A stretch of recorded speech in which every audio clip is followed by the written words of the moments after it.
कि यूक्रेन के जो एम्बेसडर है उन्होंने बाकायदा वीडियो मैसेज दिया मोदी जी को, गालिबन मुलाकात भी की, और वैसे भी उन्होंने कहा कि सर आप कोई रोल प्ले कर सकते हैं क्योंकि रशिया आपकी बात सुनता है। ये रिक्वेस्ट जो बाइडेन से मैंने नहीं देखा कि किसी ने की हो, बोरिस जॉनसन से नहीं की, कैमरॉन से नहीं की, लेकिन मोदी जी से की। क्या वजह है इसके पीछे की? इतनी मतलब बड़ी ताकतें हैं हमसे, यकीनन हिंदुस्तान से भी है, लेकिन क्या वजह है कि उन्होंने मोदी जी से ये रिक्वेस्ट की कि आप ये काम करें? नमस्कार दोस्तों, स्वागत है आप सभी का। दोस्तों, जैसा कि आप सभी जानते हैं कि यूक्रेन ने स्पेशल रिक्वेस्ट करी है इंडिया को कि इंडिया को रसिया रसिया को इंडिया ये बोले कि वो युद्ध रोके और ये जो नुकसान हो रहा है इससे बचा जा सके। लेकिन दोस्तों, हमारी प्रॉब्लम कुछ और है। हमारी प्रॉब्लम है हमारे जो बच्चे वहाँ पे फंसे हुए हैं उनको हम कैसे निकालें। यूक्रेन रिक्वेस्ट कर रहा है इस वजह से क्योंकि पुतिन दुनिया के किसी भी नेता की नहीं मानेगा अब। चीन की, अगर चीन के राष्ट्रपति की मान सकता है, लेकिन चीन के राष्ट्रपति दूसरे कैंप में हैं, वो रसिया के साथ हैं, बिल्कुल डायरेक्ट खड़े हैं रसिया के साथ। एब्सटेन कर रहे हैं लेकिन डायरेक्ट समर्थन है।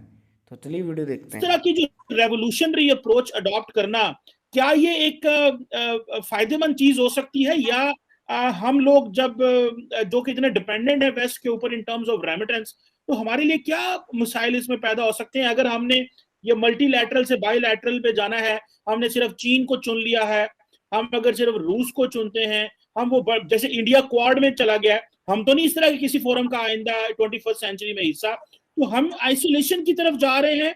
अगर ग्लोबली हम मल्टीलैटरल फोरम का हिस्सा नहीं बनते, ऊपर से हम मगरब को, अमेरिका को, यूरोप को तड़ियां भी लगाते हैं और कहते हैं जनाब असि तुहानू वेख लांगे, और जो सारे इमरान खान साहब के मुशीर हैं वो सारा टाइम एक ही बात कर रहे हैं जनाब के ये होता है लीडर, देखें खड़ा हो गया, अपने पांव पे खड़ा है, बाकियों की तरह लेटा नहीं है, ये सच बोलता है, इसका पैसा बाहर नहीं है, ये पॉपुलिस्ट नारे लगा के तो हमारे लिए मिसाइल पैदा होंगे। और काइंडली ये जो हम लोग मल्टीलैटरल से बायलैटरल और जो ग्लोबल हमारे लिए ऑप्शंस कम हो रही हैं, और इमरान खान साहब जो बार बार वेस्ट को टारगेट कर रहे हैं इस पैराए में, और फिर हम सिक्योरिटी स्टेट भी हैं, तो ये एक बड़ी कॉम्प्लेक्स सिचुएशन में हम सब। नहीं, आप इसको जो है ना, वो जो मल्टीलैटरल कह रहे हैं ना, तो आप तो इसको आइडियलाइज कर रहे हैं। मैं नहीं समझता कि पाकिस्तान का कभी पॉलिसी मल्टीलैटरल रही है। चूंकि पाकिस्तान का जो झुकाव था, बल्कि डिपेंडेंसी थी, वो यूनाइटेड स्टेट ऑफ अमेरिका पे रही है कोल्ड वार के दौरान, विच वाज यूनिलैटरल। और वो यूनिलैटरल भी मैं ये कहूँगा कि आंखों पे पट्टी चढ़ा के, क्योंकि वो एक ऐसा दौर था कि उसमें पाकिस्तान जैसे स्ट्रेटेजिकली लोकेटेड जो मुल्क थे इंपॉर्टेंट प्लेसेस पे, उन्होंने बेतहाशा फ़ायदे उठाए दोनों ब्लाकों की तरफ से, जो है वो सर्द जंग के दौरान सोवियत यूनियन से भी और यूनाइटेड स्टेट ऑफ अमेरिका से भी। उसमें आप इंडिया की मिसाल देख लें कि इंडिया ने जो है इतना स्मार्टली प्ले किया कोल्ड वार के दौरान कि उन्होंने नॉन अलाइन मूवमेंट को भी ऐड किया और अपनी एक बाकायदा स्पेस क्रिएट की इंटरनेशनल एरिना में as a non align country. Soviet Union के साथ सबसे करीब तरीन स्ट्रेटेजिक ताल्लुकात बनाए, उनसे असला लिया, उनसे टेक्नोलॉजी ली, उनसे जो है वो मिलिटरी नो हो और इस तरह के सारे जो चीज़ें करके अपने पाँव पे खड़े हुए अपनी इंडस्ट्री को डेवलप किया। और उसी तरह पाकिस्तान की तरह अमेरिका से मिलिटरी इमदाद भी ली और पैसे भी लिए, जबकि पाकिस्तान जो स्ट्रेटेजिकली उससे भी ज़्यादा इम्पोर्टेंट जगह पे जो है वो नॉर्थ में जो इम्पोर्टेंट नुकता है उस पे था। लेकिन इन्होंने जो है अपनी सारे बंदूकें जो है वो अमेरिका के कदमों में फेंक दी कि नहीं जी हम आपके साथ हैं। कौन सा मल्टीलेटरल? आप नेटो को, सीटो को, सेनेटो को, या ये जो बुगदाद पैक्ट वगैरह हैं, इनको आप मल्टीलेटरल नहीं कह सकते उस तरीके से देखा जाए, क्योंकि ये बुनियादी तौर पे एक ऐसे फोरम थे जो सोशलिस्ट कुव्वतों के खिलाफ कैपिटलिस्ट कुव्वतों ने क्रिएट किए, जिनको United state of America add करता। उसके बाद जाके अफगानिस्तान में उसका इन्होंने ड्रॉप सीन किया जो 79 में, कि पूरी जंग में बाकायदा कूद पड़े अल्लाह अकबर कह के, जो कि कूदने की जरूरत नहीं थी। और यही बात है अब इमरान खान भी कह रहे हैं कि मैं प्राइम मिनिस्टर होता तो ऐसा ना होता। तो ये चीज जो है अब ये जो कर रहे हैं ना कि ये मल्टीलेटरल से यूनिलेटरल की तरफ नहीं जा रहे हैं, बल्कि यूनिलेटरल से एक और बड़ी गलती कर रहे हैं, ये मैं आपको बता दूं, और अपने अंडे एक ऐसी टोकरी में डाल रहे हैं जो ऑलरेडी डगमगा रही है। अब ये क्या कर रहे हैं कि वहां से निकल के चीन की गोद में बैठना चाहते हैं, बिल्कुल उसी तरह जिस तरह अनकंडीशनली अमेरिका की गोद में बैठ गए थे।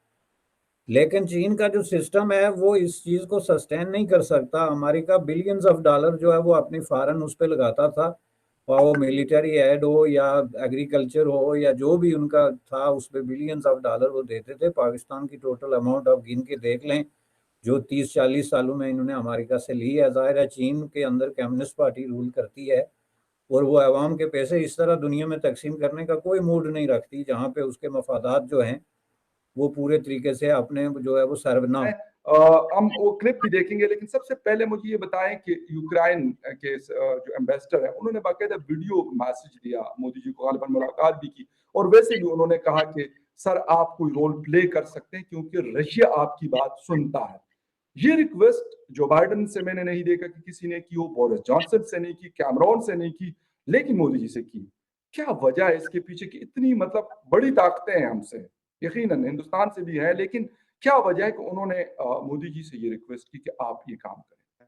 2 दिन पहले रशिया ने बोला भाई हम इनको निकालने को तैयार है, हम बसें भेजेंगे, हम इंडियन बच्चों को निकालेंगे और भी कोई नेशनलिटी निकाल लेंगे। यूक्रेन आप हमें सीज फायर का गारंटी दो, कॉरिडोर दो। पर भाई साहब मैं 48 घंटे से अपने नेशनल टीवी पे मेरा गला सूख गया चिल्ला चिल्ला के हर चैनल पे, यूक्रेन आप हमें एक्सेस क्यों नहीं देख रहे? हमारे 1000 बच्चे भाई वहां पे। दिक्कत यह फकर भाई कि यूक्रेन का कंट्रोल स्ट्रीट्स पे है ही नहीं।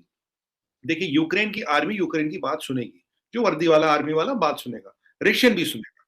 बट ये जो आपने इनके हाथ में बंदूकें दे दी, ये तो मतलब यूक्रेनी तालिबान बना दिया आपने।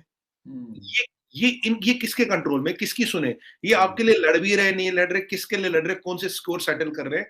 दिक्कत वहां अब हो रहा, मामला हाथ से निकलता हुआ जा रहा है। अब वो क्या कर रहे हैं, कह रहे वो अब कह रहे मोदी जी को जी आप बात करो। मोदी जी ने आज बात की थी सुबह उनसे। बात का विषय ये था कि जो हमारे 1000 बच्चे हैं वहां पे, भाई आप उनको निकालने का अरेंजमेंट करो। 48 घंटे से आप कुछ नहीं करो, अरेंजमेंट करो। रशिया से भी बात की तो उन्होंने फिर बात में निकला भाई कि आप हमारी मदद करो, इसको रोको। भाई लड़ाई रोकने के लिए आपको यारों का फखर, भाई सबसे पहले तो हम ही ने कहा था, हमने पहले दिन कहा लड़ाई रोको, इमीडिएट लड़ाई रोको, बैठ के बात करो, ये मरने मारने का तमाशा बंद करो, यूक्रेन को सीरिया मत बनाओ, यूक्रेन को अफगानिस्तान मत बनाओ। आदम की जात खतरे में है, क्योंकि अब अगर ये न्यूक्लियर वाला कहीं कुछ हो गया, अभी देखिए मैं ये नहीं कहता रशियन मिलिट्री करेगी, मैं ये भी नहीं कहता यूक्रेन मिलिट्री करेगी, ये जो 70,000 लोग घूम रहे भाई साहब, अगर इन्होंने कुछ कांड किया इन पे किसका कंट्रोल है? एग्जैक्टली।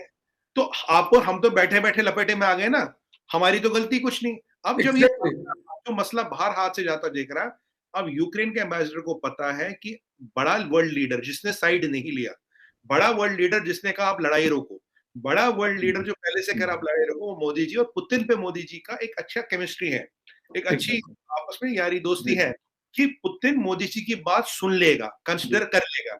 क्योंकि आज की डेट में ना वो जो बाइडेन की बात सुनेगा, ना वो बोरिस जॉनसन की बात सुनेगा, ना वो मैक्रोन की सुनेगा, ना ओलाफ की सुनेगा। ये 4-5 बड़े देश हैं, इनमें से किसी की बात नहीं सुनेगा। अगर वो किसी की सुनेगा तो बचते हैं मोदी जी। तो इसलिए उन्होंने कहा भाई आप इनसे आग्रह कीजिए, लड़ाई रोकिए। और हमारी कहाँ गांठ फंस रही है फकर भाई, हमें 1000 हमारे बच्चे बाहर चाहिए, वो वहां पड़े, वहां हमारी बच्चियां, उनकी हालत खराब है, सैनिटरी की प्रॉब्लम्स है, पानी नहीं है, दिक्कतें, एटीएम में पैसा नहीं है, खाने पीने की दिक्कतें हैं, तो हमारे लिए तो कंसर्न है। और लास्ट सेंटेंस में एक चीज बोलूंगा, हमारा यूक्रेन के जो नागरिक है ना, जो सिटीजन है, हमें उससे पूरी सहानुभूति है। 36 टन एयर कार्गो हम रिलीफ के तौर पे यूक्रेन पहुंचा चुके सर। हमने 76 जहाज चुके विद कार्गो यूक्रेन पहुंचा रहे हैं, क्योंकि यूक्रेनी से हमें कोई लेना देना नहीं है, हमें दिक्कत है ज़ेलेंस्की से, जो उन्होंने ये स्टैंड लिया।